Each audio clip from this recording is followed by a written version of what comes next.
On a marché sur ton bitume, c'est le spectacle théâtral réalisé par la compagnie La Carotte sur le quartier des Ménilpasteurs de Dole. On a marché sur ton bitume, c'est aussi et surtout un voyage au cœur de ce quartier pour raconter le quotidien, les joies et les peines, l'espoir, la chaleur, le parfum et le langage des hommes et des femmes qui y habitent. À la suite de la représentation, le 6 avril dernier au théâtre municipal, Benoît Humbert, l'un de ses metteurs en scène, parle de l'œuvre au micro de notre reporter.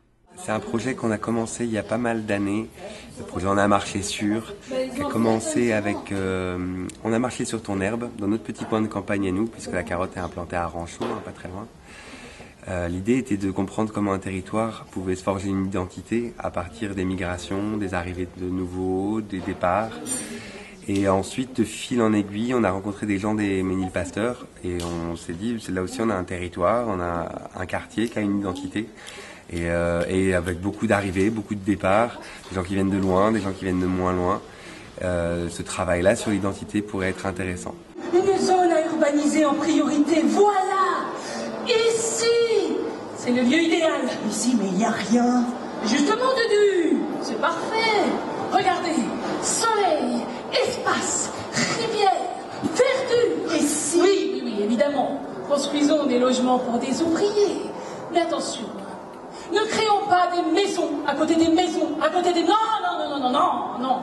Ça mange l'espace.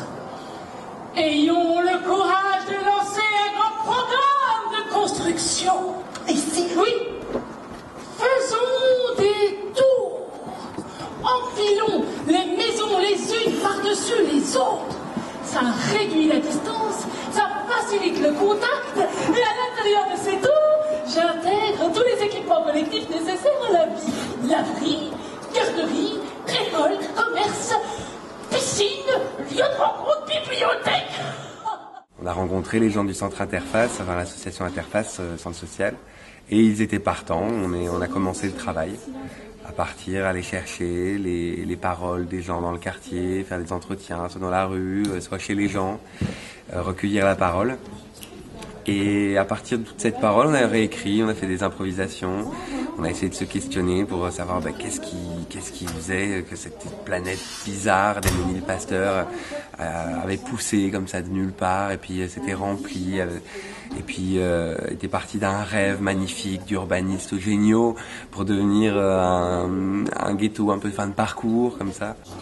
J'étais dans un hôtel à Paris, mais c'était pas supportable avec ma fille. Elle avait 3 ans. Alors on m'a envoyé ici.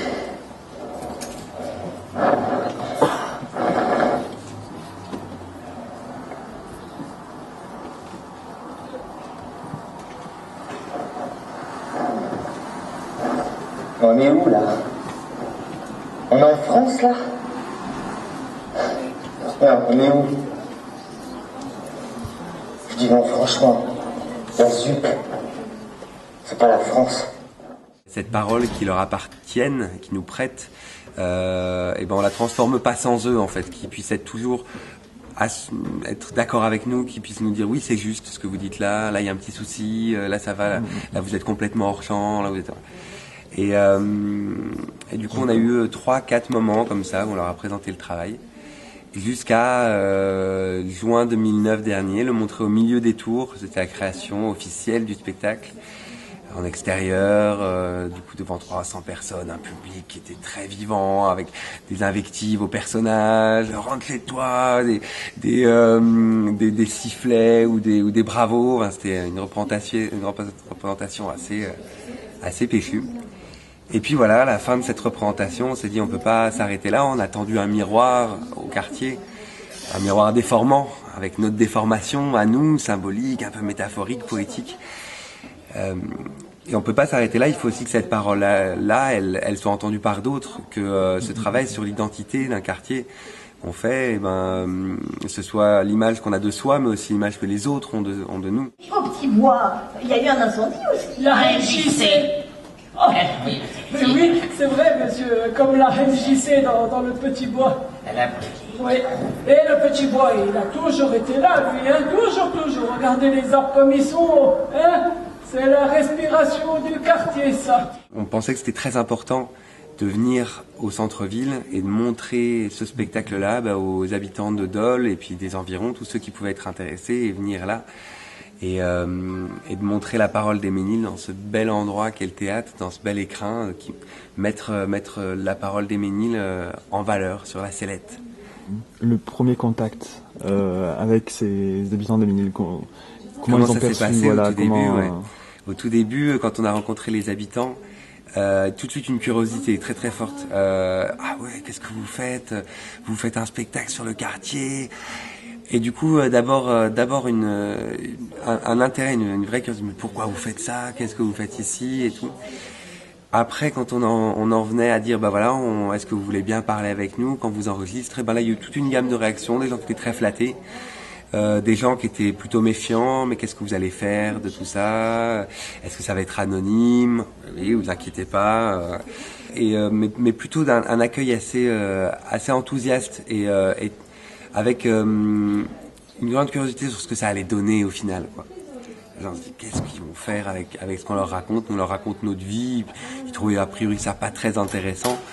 Et de se dire, comment est-ce qu'ils vont transformer notre vie en spectacle? Là, c'était assez drôle. Les gens des pays de l'Est, ceux-ci, les Portugais, ceux-là. Déjà chez les Marocains, il y a les Jbala et les chefs.